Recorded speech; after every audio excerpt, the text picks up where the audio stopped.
Halo semuanya, perkenalkan nama saya Arya Diptawan dengan NIM 230 210 103 005 dan teman saya. Perkenalkan nama saya Asli Kamus Nabila Inardi dengan NIM 2302 10 10 30 13. Kami dari kelas D. Kami dari kelompok 12 ingin menjelaskan tentang alat laboratorium yaitu rotary evaporation. Di mana pertama kali kita akan menjelaskan tentang pengertian prinsip kerja serta jenis-jenis bagian-bagian dan cara penggunaan rotary evaporator. Baik, yang pertama kita akan menjelaskan apa pengertian dari rotary evaporation sendiri. Rotary bisa diartikan berputar atau berotasi, dan evaporator mengacu kepada alat yang digunakan untuk proses evaporasi atau penguapan. Rotary evaporator adalah alat yang berfungsi mengubah sebagian atau keseluruhan sebuah pelarut dari sebuah larutan dari bentuk cair menjadi uap. Rotary evaporator mempunyai dua prinsip dasar untuk menukar panas dan untuk memisahkan uap yang terbentuk dari cairan. Fungsi dari rotary evaporator itu sendiri yaitu memisahkan pelarut atau solvent dari larutan sehingga mendapatkan larutan dengan konsentrasi yang lebih tinggi. Jenis-jenis rotary evaporator. Alat rotary evaporator ini dibagi menjadi beberapa jenis, yaitu 1. Steam heated evaporator. Alat ini adalah jenis evaporator dengan pemanas steam, di mana uap atau uap lain yang dikondensasi adalah sumber panas, di mana uap terkondensasi di satu sisi dari permukaan pemanas dan panas ditransmisi lewat dinding kecairan yang mendidih. 2. Submerged commotion evaporator. Jenis ini adalah evaporator yang dipanaskan oleh api yang menyala di bawah permukaan cairan, di mana gas yang panas bergelembung melewati cairan. 3. Direct fire evaporator adalah evaporator dengan pengapian langsung di bawah api dan pembakaran gas dipisahkan dari cairan mendidih lewat dinding besi atau permukaan untuk memanaskan. Saya akan menjelaskan bagian-bagian dari rotary evaporator itu sendiri.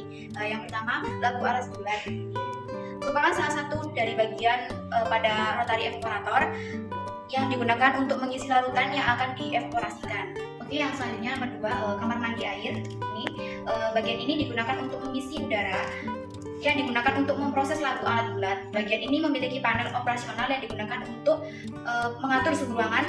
Bentuknya terkadang bulat, terkadang juga persegi sesuai dengan desain unit utama. Biasanya memiliki maksimal suhu sekisaran 95. Bagian dari ketiga yaitu labu pelampung, yaitu ini memiliki nama lain labu pelampung atau labu penerima, merupakan wadah yang digunakan untuk menerapkan uap larut yang menguap karena suhu atau proses yang dioperasikan di ruang air. Proses pemasangan labu penampung air ini biasanya menggunakan penjepit sehingga mudah terlepas atau dipasang seperti ini. Dan juga yang keempat yaitu kondensor. Nah, pada rotary evaporator yang terbuat dari bahan kaca, beberapa jenis memiliki bentuk spiral atau melingkar. Kondensor akan terhubung ke pompa vakum untuk menurunkan uap sehingga bisa terjadi proses kondensasi dan tertampung di labu penampung seperti ini.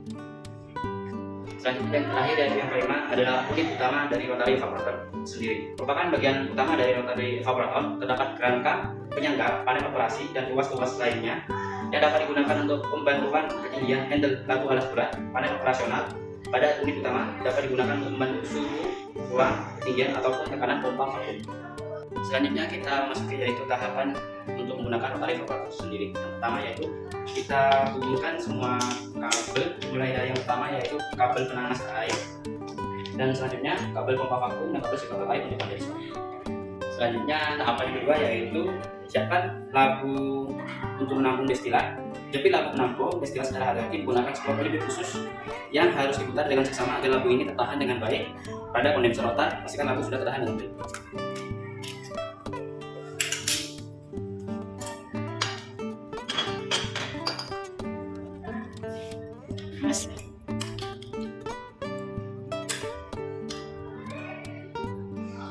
Tahapan yang ketiga yaitu kita ambil cairan yang akan kita bulatkan dan kita masukkan ke dalam labu bulat yang sudah diketahui masanya. Isinya tidak lebih dari setengah labu bulat tersebut.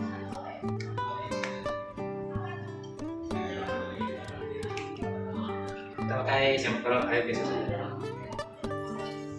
Selanjutnya kemudian kita pasangkan labu ini pada ujung kondensor, putar bagian ini ke atas agar bagian ini menjepit labu tersebut dengan kuat sehingga menjaga labu ini tidak jatuh ke dalam penanas air ketika diputar lagi.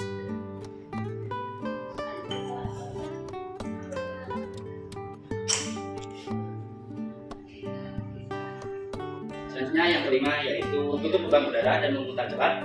Cepat ini juga akan berguna untuk menambahkan sampel ke dalam labu. Tahap selanjutnya yaitu kemudian menyalakan vakum dan kita biarkan vakum ini menghisap gas yang ada di dalam ladas sehingga keadaan tekanan di dalam ladas ini akan menjadi sangat rendah.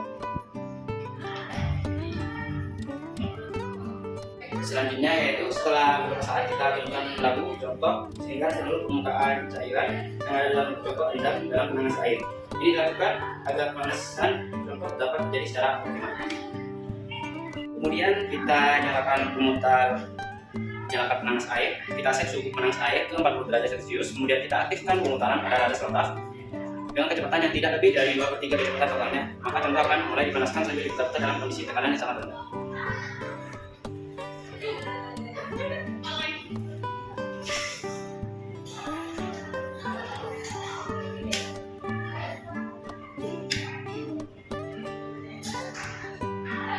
Nah, selanjutnya yaitu setelah terakhir rasa cukup tepat, tambahkan laju pemutaran, kemudian buka lubang udara dengan memutar gerak ke bawah, diamkan sejenak, kemudian kita matikan pompa.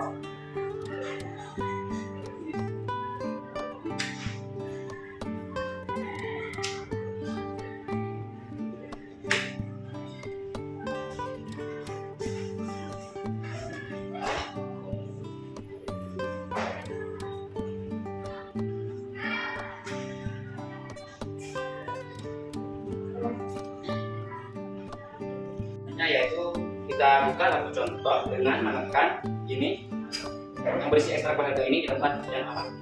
Kemudian kita matikan panas, kita matikan power ke pemutar dan cabut seluruh kabel listrik mulai dari kabel pompa vakum, kabel sirkulator, air ke kondenser. Sekian dari kelompok kami, mohon maaf apabila ada salah kata. Saya Aslika Massabilah Ngadi dan teman saya Arya Adi Putrawan, mohon pamit undur diri.